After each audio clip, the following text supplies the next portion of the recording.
And I actually think that if we apologize for our faith and say, "Oh, I'm really sorry, but I actually believe in God and I'm a Catholic," that's different from, "I actually believe in God and I'm a Catholic and I'm proud to be." That's a very different thing and it's a very different proposition. And people will admire the latter, they will feel sorry for the former.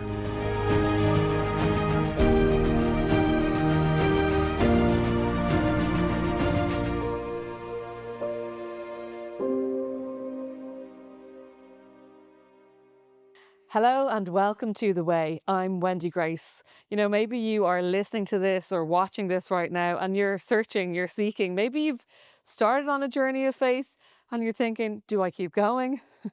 Do I stop? Do I go backwards?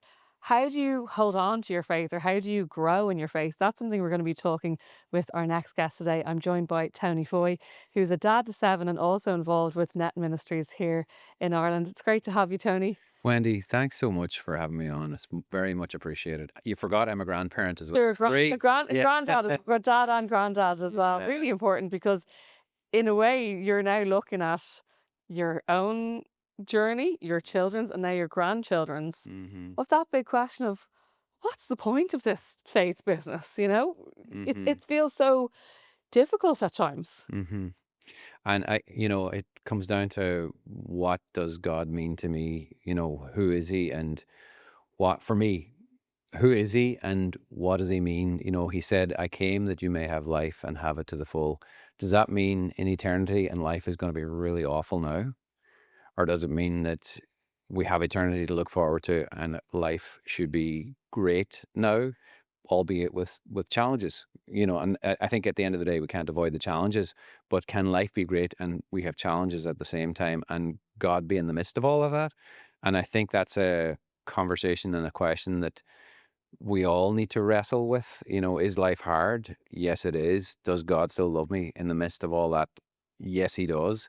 And does he send us challenges? Like, does he send us things that, curveballs, like somebody dying or somebody getting sick, and or a sick child at the end of the day? That's a question that is probably bigger than the conversation that we have now. But the answer is no, he doesn't. In a nutshell, but they come along anyway, and they mightn't be from him, but he allows them to happen. Yeah, it's not this idea of, God isn't a magician that's going to wave a wand and make your Yeah, life yeah. perfect and great.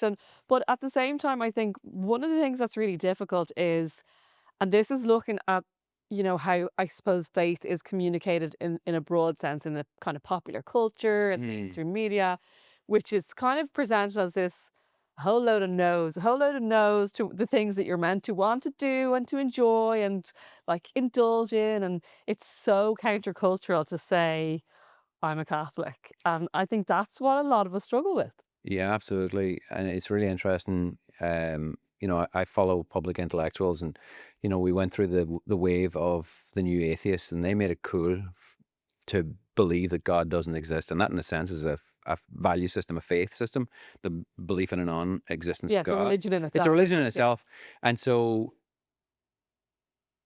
there are a lot of public intellectuals that have actually come to faith.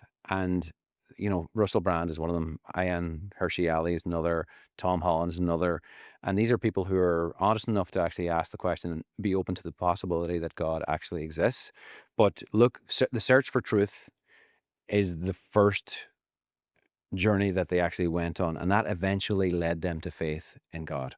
you Is know the search the most important part then? Because for younger generations watching or listening to us now, it's a very different faith exploration than maybe you or I might have experienced, where it was just kind of part of the culture and you just went to mass, but it wasn't really a lived faith. Whereas now, maybe these people that are they're just curious and they actually want to know more.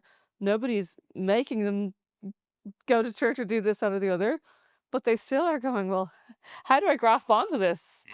How do I get deeper into my faith? Yeah, absolutely. There is, I think there's an actual uh, depth of faith to people. They actually believe in God. They just don't know about God, and I think that's in general. I know there's something more, but I don't know what to do with that feeling. Exactly. Yeah. I have a feeling, I have a sense, and people have had this up until yesterday. All throughout time, people believe that there's an afterlife. People, and if there's an afterlife, there has to be a being that governs the afterlife. People have had that sense about them. It's just inherent in us as human beings up until the Enlightenment, and then we kind of killed God. I think it was Nietzsche How said did that. that go? Yeah, it hasn't gone very well actually, as it turns out, and we've tried to develop systems of organizing ourselves, which have all ended in failure. Communism, for example, is a system that we've come up, and we've tried it many times, and every time it's been an absolute disaster. And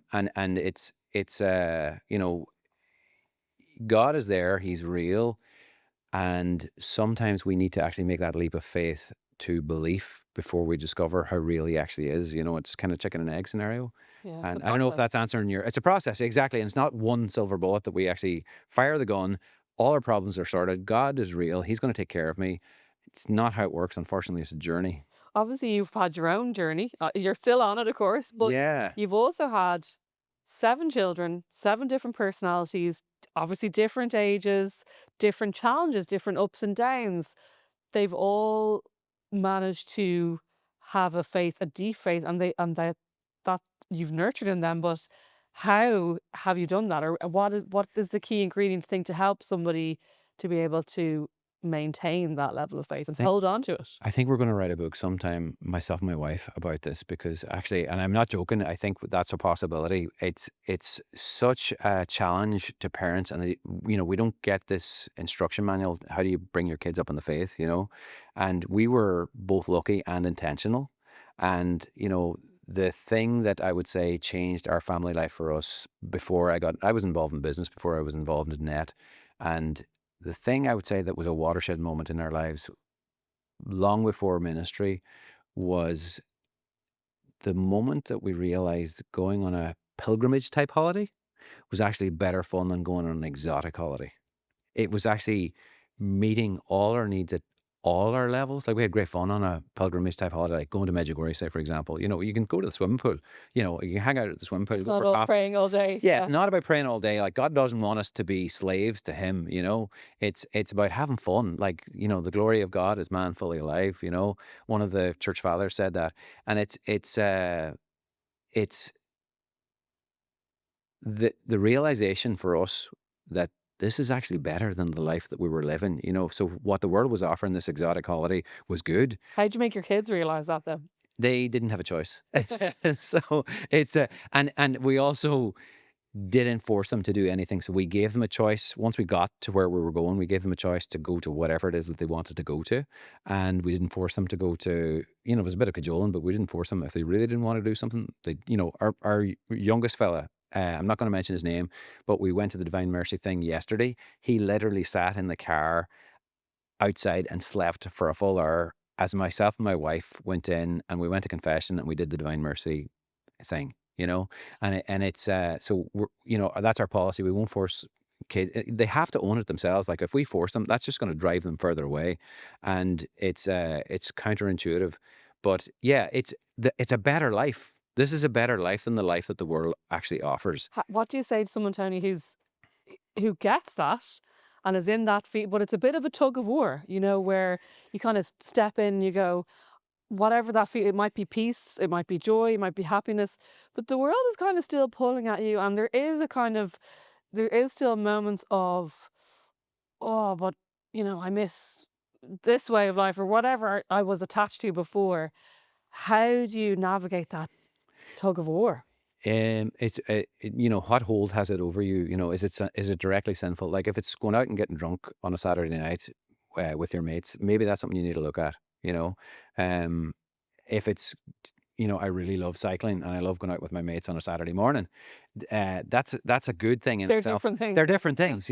So it depends on what it is that you're actually talking about for starters. But if it's not, Probably the big thing for people, I think, is the countercultural uh, nature of saying I'm a Catholic, or feeling that, especially in the Irish context, you're just bashed all the time, whether it's, little comments in groups of friends, whether it's in the media, where you just feel like, wow, there's very little positivity here around this. And that's where you question, why am I continuing on this journey? It's I hard. I actually think that's down to ourselves, and I actually think that if we apologize for our faith and say, "Oh, I'm really sorry, but I actually believe in God and I'm a Catholic," that's different from, "I actually believe in God and I'm a Catholic and I'm proud to be."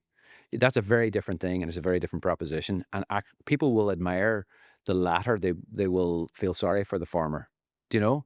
And, we've 7 kids. Our youngest daughter, Maria, she took the approach, "Well, I believe in God, I'm a Catholic, and, I'm not gonna shove it in your face, but I'm not gonna apologize for it either."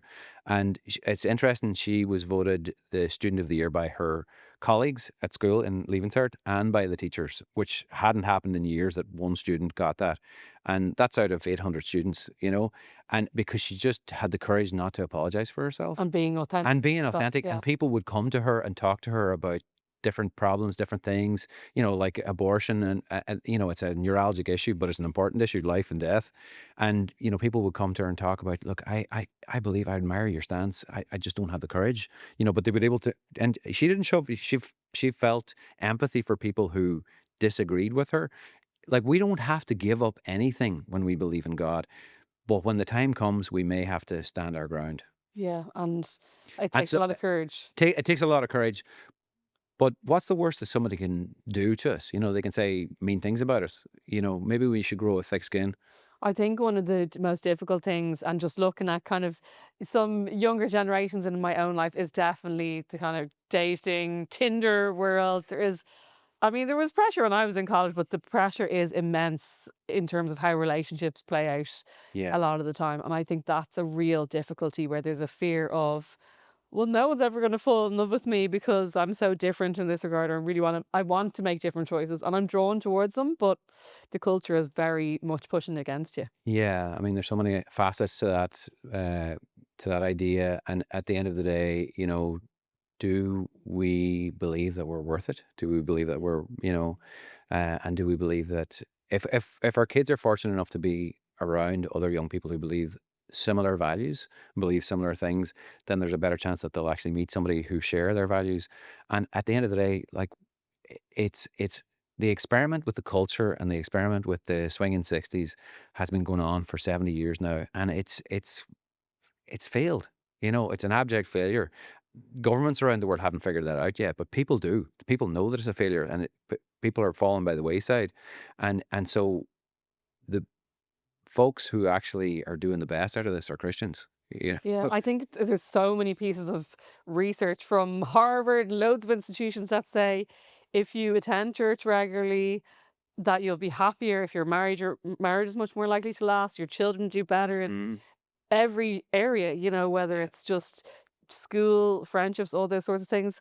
But again, it's that we're not really talking about that. You We're don't hear the positives. Yeah, I do, Wendy, I have the sense that people actually do realize that if we continue to apologize for what we believe, like the mainstream media want us to believe that we should be apologizing and keep our faith to ourselves, then, we're going to continue to have this conversation that we're having right now. But we also need to be able to have the hard conversations about the belief in God and be able to talk with people about this. It's okay for me to believe. You don't have to believe. You don't have to agree. But also, it's okay for me to say, I believe in God and I want to live my life a certain way because of that.